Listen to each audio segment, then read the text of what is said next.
मैं अकबर के बारे में चर्चा करूंगा। अकबर ने 1556 से 1605 तक लगभग 50 वर्षों तक हिंदुस्तान पर मुगल सम्राट के रूप में राज्य किया।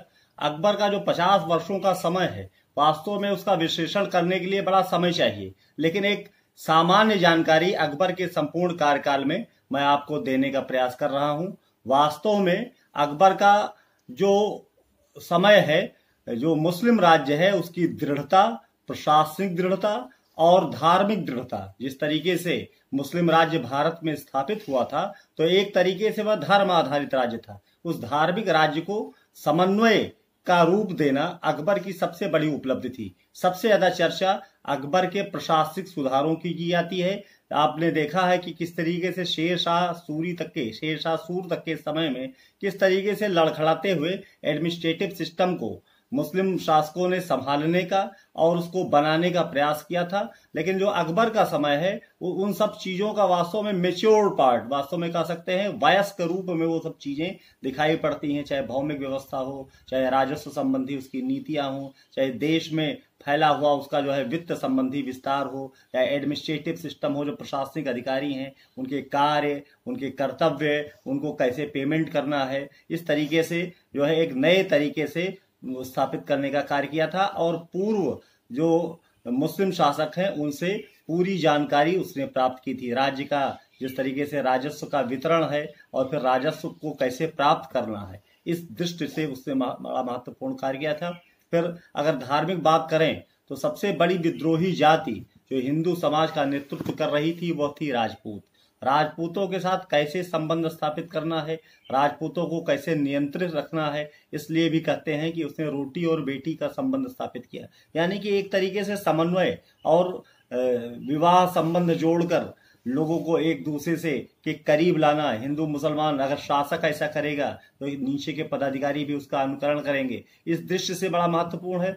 दूसरा, एक नया धर्म उसने, जिसे दीन इलाही या तवहीद इलाही, कि ईश्वर एक है, और उसकी पूरी कार्यशैली, उसका विधि विधान इस तरीके से उसको जो है उसका प्रचलन में लाया कि जो है वो एक तरीके से न हिंदू न मुसलमान, सबके एक बीच का रास्ता, कि न उसमें चाहे हिंदू शामिल हो जाए चाहे मुसलमान शामिल हो जाए, और अकबर के प्रति उसके मन में पूरी तरीके से समर्पण हो। इसी तरीके से महजर का 1500 सितंबर 1579 में घोषणा की। महजर के द्वारा उसने पूरे जो मुस्लिम समाज के प्रपंच हैं, मुस्लिम समाज के जो विवाद हैं, उनका पंच फैसला देने का जो है अधिकार उसको प्राप्त हो गया था। ये जो उस समय के विद्वान स्कॉलर थे फैजी, और अबुल फजल इसके पिता जो है शेख मुबारक, वो बहुत बड़ा आलिम था, तो शेख मुबारक से महजर का पूरा जो है प्रारूप तैयार करवाया था और सितंबर 1579 को इसकी घोषणा की थी। महजर का शब्द का अर्थ ही है प्रपत्र, निर्भूत घोषणा, एक डिक्लेरेशन जो है उसने किया था कि इसके बाद जो है किसी भी विवाद में, इस्लाम संबंधी विवाद का पंच फैसला देने का सर्वाधिकारी वही होगा। अगर अकबर की प्रारंभिक जीवन की बात करें, जो उसकी धार्मिक उदारता की नीति की बात की जाती है या राजपूत नीति की उदारता की बात की जाती है, तो अमरकोट में सिंध के पारकर और थार जिले में है, राणा वीर साल के महल में 15 अक्टूबर 1542 को अपनी हुमायूं का पुत्र है और उसकी माँ का नाम हमीदा बानो बेगम है, तो उसके गर्भ से पैदा हुआ था। और उस समय कहते हैं कि चूंकि शेर शाह सूर से हुमायूं परास्त हुआ था और विचरण की अवस्था में था, तो जब उसको बताया गया जिस कैंप में था, तो उसके पास देने को कुछ नहीं था, तो कस्तूरी के टुकड़े एक प्लेट में रख के उसके टुकड़े किए गए और लोगों को बांटा, जो उसके महत्वपूर्ण करीबी लोग थे, और कहा कि मैं जिस तरीके से इस कैंप में इस कस्तूरी की गंध फैल रही है, मैं उम्मीद करता हूं कि मेरे पुत्र की सुगंध भी इस तरीके से पूरे भारतवर्ष में फैलेगी। तो ये बात सही भी है कि एक लंबा कार्यकाल जीने को मिला और एक नए तरीके की व्यवस्था, समन्वय की व्यवस्था और सामंजस्य की व्यवस्था उसने स्थापित करने का कार्य किया। तौहीद इलाही की बात करूं तो दैवी एकेश्वरवाद, इसके पीछे जो उसका उद्देश्य है, 1582 में इसने जो है तौहीद इलाही की स्थापना की थी, और उसका उद्देश्य ही यही था कि एक समझ लोगों के अंदर पैदा हो, मुसलमानों के अंदर भी, हिंदुओं के अंदर भी। और चूंकि एक लंबा समय बीता था, बड़े लंबे संघर्ष का, आप जानते हैं कि 1206 से मुस्लिम राज्य भारत में स्थापित होता है। और यह समय है 1556। तो लंबा समय 350-400 वर्ष लगभग हो जाने के बाद धीरे धीरे एक निकटता का भाव भी, बीच में आंदोलन भी चले, भक्ति आंदोलन और सूफी संतों ने खास तौर से मुसलमानों और हिंदुओं के बीच में एक सेतु का काम किया था। और वही उनकी जो सादगीपूर्ण जीवन है, उनका जो जिस तरीके से सरलता का व्यवहार है, उससे सभी प्रभावित हुए थे। उनकी जो मजारें हैं उन पर सभी लोग जाने लगे थे, सबकी आस्था का केंद्र। तो उस वातावरण का भी कहीं न कहीं एक प्रभाव था कि अकबर को वह सब कुछ कर पाने में सफलता मिली जो वह भारत में करना चाहता था। और कहते हैं कि अकबर ही पहला मुस्लिम शासक है जिसके समय में वास्तव में मुस्लिम राज्य पूरी दृढ़ता के साथ स्थापित हो चुका। और फिर वो लड़खड़ाया भी औरंगजेब के बाद, तो लड़खड़ाते लड़खड़ाते 1707 से 1857 तक यानी 150 वर्ष लग गए लेटर मुगल्स के समय में। यानी जो मजबूती से फाउंडेशन तैयार की, उसका बड़ा सुपरिणाम सामने आया था। और हिंदू मुसलमान, उसकी जो मनसबदारी व्यवस्था है, यानी कि मनसबदारी को आप कह सकते हैं जिसे अक्तादारी व्यवस्था प्रारंभिक मुस्लिम राज्य में थी। यानी कि कैसे जो है राज्य से के लोगों से या अपने लोगों से सेवाएं ली जाए और उन शर्तों को कैसे लागू किया गया है। उसमें भी जो मनसबदार हुआ करते थे उनकी दरबार में पोजीशन होती थी, उसी के अकॉर्डिंग उनको जो है सैनिक और जो है सवार लेकर उपस्थित होना पड़ता था जब राज्य अपेक्षा करता था। तो मनसबदारी व्यवस्था को भी एक रिफाइंड फॉर्म में लागू करने का प्रयास अकबर ने किया था। तो उससे मनसबदार में भी उसके हिंदू मुसलमान सब हुआ करते थे, कोई ये नहीं था कि मुसलमान ही होंगे। तो अकबर के पूरे कार्यकाल के बारे में विस्तृत चर्चा हम एक एक करके बाद में करेंगे। जैसे उसका जो प्रशासन है, उसकी जो धार्मिक नीति है, उसकी जो राजपूत नीति है, वो अलग अलग जो है खंडवार उसकी चर्चा करेंगे। लेकिन संपूर्ण कार्यकाल के बारे में अगर मैं कहूं तो हम कह सकते हैं कि वास्तव में एक समन्वय और सामंजस्य का एक नया स्वरूप भारत के मुस्लिम राज्य में दिखाई पड़ता है। और वह वर्ग जो बिल्कुल जो है प्रशासन से और समाज से उपेक्षित हो रहा था, उसको मुख्य धारा में, मेन स्ट्रीम में लाने का कार्य अकबर ने किया। कहते हैं अकबर बहुत पढ़ा लिखा व्यक्ति नहीं था, लेकिन कढ़ा बहुत था। कहते हैं गांव में कि जो है ये पढ़े नहीं है लेकिन इनका जो अनुभव बहुत है। तो अकबर का की पढ़ाई लिखाई में बहुत विशेष रुचि नहीं थी। हुमायूं ने बड़ा प्रयास किया था। हुमायूं आज ग्रेट स्कॉलर, बहुत बड़ा विद्वान व्यक्ति था। वो आशा करता था उसका पुत्र भी उसी विद्वत्ता को ग्रहण करेगा, लेकिन वो विद्वत्ता उसने हासिल, उसकी रुचि शस्त्रों में, खेल में, इन सब चीजों में थी। और लेकिन ज्ञान के क्षेत्र में वो जिज्ञासु शब्द कह सकते हैं, जो बड़ी जिज्ञासा थी कि अगर कोई ईसाई संपर्क में आया तो उस धर्म के बारे में जानना, पारसी आया तो उसके बारे में जानना, हिंदू धर्म का कोई प्रकांड विद्वान मिला उसको संरक्षण भी दिया। इससे अपने संपूर्ण कार्यकाल में तो अगर आप माने तो इन लोगों को संरक्षण भी प्रदान किया। बहुत बड़ी संख्या में जो हिंदू विद्वान हैं, इनके जो अब नवरत्नों की चर्चा की जाती है उसमें कई हिंदू थे। जैसे बीरबल जो है, वो महेश पांडे नाम था, बीरबल उसका बड़ा करीबी था, बड़ा निकटस्थ व्यक्ति था। तो इस तरीके का भेदभाव सत्ता के को चलाने में, इस भेदभाव का प्रदर्शन उसने नहीं किया। कह सकते हैं कि उसकी डिप्लोमेसी भी हो सकती थी, कूटनीति भी हो सकती थी।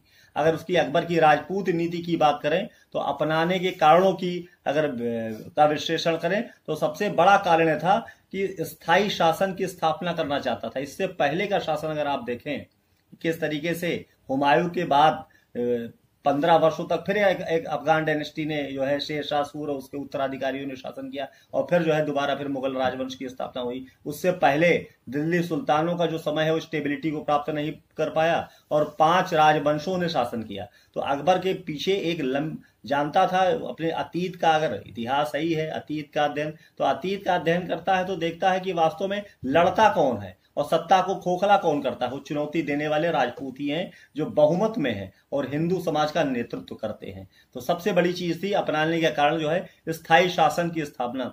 फिर राजपूताना की भौगोलिक स्थिति, बीच बीच में मुस्लिम राज्य और बीच में जो राजपूत शासक थे वो बीच में कहीं न कहीं उसके राज्य विस्तार में अड़ंगा थे। उनसे अगर संबंध स्थापित कर लें, सहयोग का संबंध स्थापित कर लें या युद्ध द्वारा जीत लें, उनको परास्त कर दें, इस तरीके का व्यवहार करके ही एक मुस्लिम राज्य से, मुगल राज्य से दूसरे राज्य में आवागमन हो सकता था। फिर विदेशी सैनिकों की समस्या थी। अपने सैनिक, हम जानते हैं कि बहुत बड़ी संख्या में चूंकि मुस्लिम जो है आक्रमणकारी के रूप में भारत आए थे और कन्वर्जन द्वारा प्रयास किया था कि बहुत बड़ी संख्या में कन्वर्ट होकर हिंदू से मुसलमान हो गए थे, लेकिन वो विश्वसनीय नहीं थे।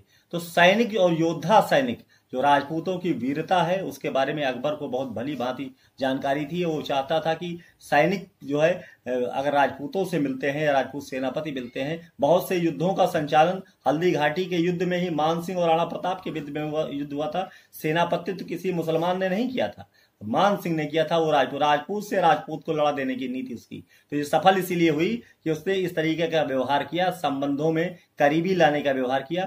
तो विदेशी सैनिकों की समस्या फिर राजपूतों का जो पराक्रम है उससे छिपा नहीं था। जानता था वीर जाति है, समर्पित जाति है, और जिस के साथ खड़ी होगी उसके साथ पूरी निष्ठा और समर्पण के साथ खड़ी होगी, यह बात उसे बहुत अच्छी तरीके से पता थी। फिर व्यक्तिगत कारण, क्योंकि राजपूत किले में पैदा हुआ था, इस स्वाभाविक रूप से अगर जो है उसका जन्म जो है अमरकोट के राजा वीरसाल के महल में होता है तो एक पृष्ठभूमि है उसके साथ, वो लगता है कि एक मृदुता का व्यवहार रहा होगा। राजपूत के घर में पैदा होना, माँ उसकी जो है मुस्लिम है, पिता उसका मुस्लिम है, तो ये निश्चित रूप से ये पृष्ठभूमि भी साथ में काम करती है कि कहाँ पैदा हुए। तो उदारता और सहिष्णुता, जो टॉलरेंस है और जो मॉडरेशन है, उसके स्वभाव में आना स्वाभाविक था। इसके लिए कार्य क्या किए, राजपूत नीति अपनाने के लिए अगर कार्यों की अगर हम चर्चा करें तो राजपूतों से विवाह किया, राजपूत कन्याओं से विवाह किया, बहुत से इस तरीके। फिर राजपूत राजाओं को अभयदान दिया। बहुत से लोग जो है युद्ध में पकड़े गए थे, उनको छोड़ दिया गया, या युद्ध में परास्त किया तो छोड़ दिया, तो एक भावनात्मक संबंध जुड़ा। फिर धार्मिक स्वतंत्रता दी। अपने यहाँ जो राजपूत कन्याएं ब्याह कर उसके परिवार में आई, उसके घर में आई, तो उसको भी जो है धार्मिक स्वतंत्रता दी गई। उनको बाध्य नहीं किया गया कि वो मूर्ति पूजा न करें, वो तुलसी की पूजा न करें। उसका जो फतेहपुर सीकरी है, जो उसकी राजधानी, उसने जो है 11 वर्षों में तैयार की थी। तो राजधानी में जो है 1559 से 1570 तक, यानी कि लंबा समय लगा था। उसमें भी बहुत से इस तरीके के महल बनाए गए कि वो अपने तरीके से, अपनी जो है धार्मिक स्वतंत्रता से अपना जीवन जी सके। तो ये संदेश इस तरीके से गया। फिर प्रशासन में राजपूतों का सहयोग लेना शुरू किया। एडमिनिस्ट्रेशन में उनका जो अनुभव है, राजपूत प्रशासकों का, सेनापतियों का, या राजपूत जो है राजाओं का, उनका भी सहयोग जो है लेने की परंपरा उसने डाली। फिर दुर्गों का फेरबदल, अगर बीच में दुर्ग उसके पड़ते हैं और राजपूतों के, तो अदला बदली करके भी सहयोग की भावना डेवलप की कि हम आदान प्रदान द्वारा, हम आपसे लड़ना नहीं चाहते, आपसे टकराना नहीं चाहते, यानी you are the significant part of my country, हमारे देश के जो है आप अभिन्न हिस्सा हैं। इससे पहले के बारे में अगर आप चर्चा करें तो दिल्ली सुल्तानों के समय में अलाउद्दीन खिलजी जैसे लोग कहते थे कि मैं किसका शासक हूँ, वो अपने राज्य को कहते थे मैं मुसलमानों का हितैषी हूँ, हिंदुओं से कोई संबंध ही नहीं है। तो उससे होता क्या था, एक दूरी बढ़ जाती है। अगर निकटता आने का कोई की संभावना भी होती है तो दूर हो जाती थी। यानी कि आम हिंदू ये समझता था कि मुसलमान शासक हैं और ये हमारे उत्पीड़क हैं। तो उत्पीड़क वाली भावना अकबर ने निकालने का प्रयास किया था कि मन से किसी तरीके से ये भाव निकलेगा तभी करीबी आएगी। तो जहां जहां उसको संभावना लगी कि जुड़ सकते हैं, कि दुर्गों का फेरबदल हो, वो भी चाहिए, राजपूतों की शक्ति का प्रयोग करना शुरू किया। अपने युद्धों में राजपूत सैनिकों और सेनापतियों को बराबर सम्मान दिया, मनसबदार के रूप में सम्मान दिया। फिर विद्रोही राजपूतों के विरुद्ध अभियान छेड़े। जहां अनुभव हुआ कि इनको दबाना ही पड़ेगा, वहां युद्ध भी किए गए। परिणाम हम सब जानते हैं कि अकबर की चर्चा इसीलिए लंबे समय तक की जाती है। गांव घर में लोग जो है इसकी चर्चा करने लगे कि, और लंबे समय तक राज्य करने के बाद जो उसका संदेश गया, सौहार्द, आपस में जो प्रेम भाव बढ़ा, ये परिणाम था उसकी राजपूत नीति का। फिर राजपूताना का आर्थिक व सामाजिक विकास भी हुआ। लड़ने से, हम आप सब जानते हैं, लगातार युद्धों में भाग लेने से आज भी इस युग में देखते हैं कि देशों का सर्वनाश होता है। अर्थव्यवस्था, हम भारत पाकिस्तान की सीमा में लड़ना नहीं चाहते, पाकिस्तान की मूर्खता का सामना हम करते हैं, लेकिन हर बार ये सोचते हैं कि कहीं शांति स्थापित हो, क्योंकि नुकसान दोनों पक्षों का होता है। बड़े बड़े युद्ध इस जो है 20वीं सदी के भारत ने देखे हैं, 2 महायुद्ध देखे हैं। इन युद्धों में क्या हुआ, कोई पक्ष, दोनों युद्धों में आमने सामने के जो पराजित पक्ष है या जो जीता हुआ पक्ष है, कोई एक पक्ष ये नहीं कह सकता कि केवल मेरी ही हानि हुई या मुझे ही सारी सफलता मिल गई। जन धन की हानि दोनों पक्षों में होती है।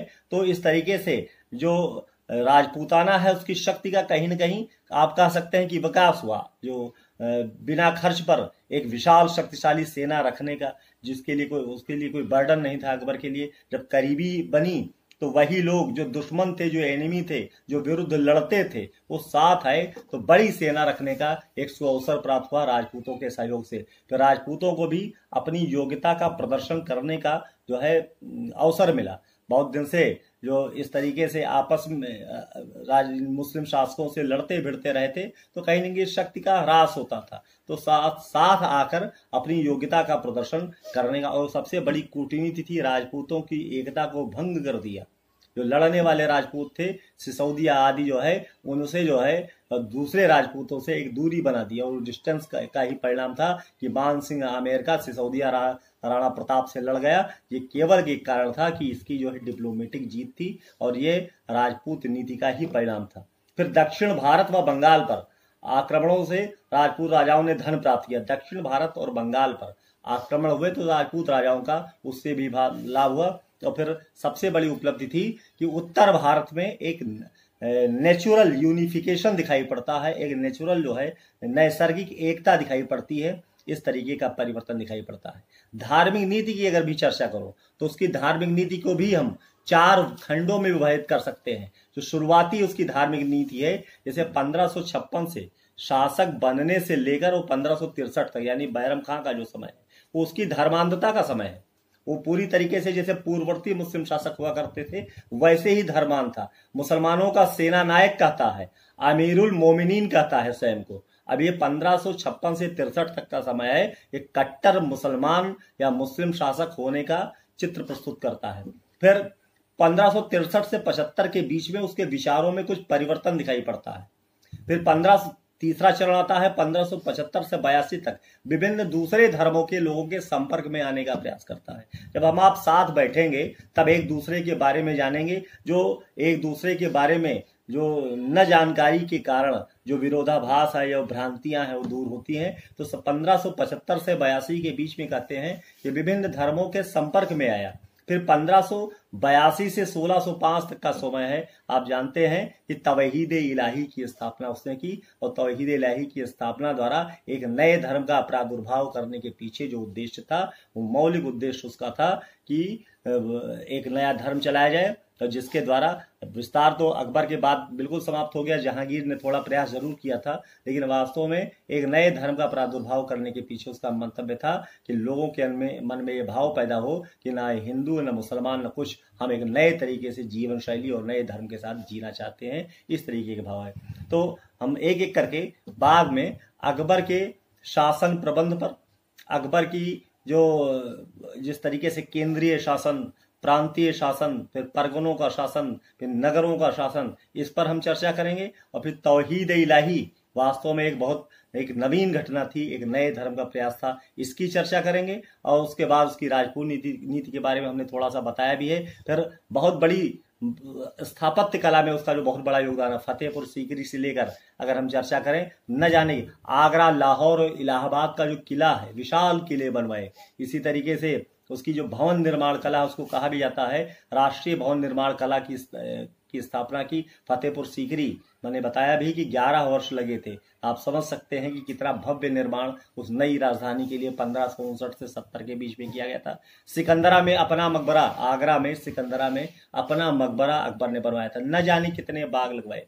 इसी तरीके से संगीत के क्षेत्र में, फारसी साहित्य के क्षेत्र में, हिंदी साहित्य के क्षेत्र में उसका जो योगदान है, उसको हम एक एक करके जो है विस्तार से बाद में चर्चा करेंगे। धन्यवाद।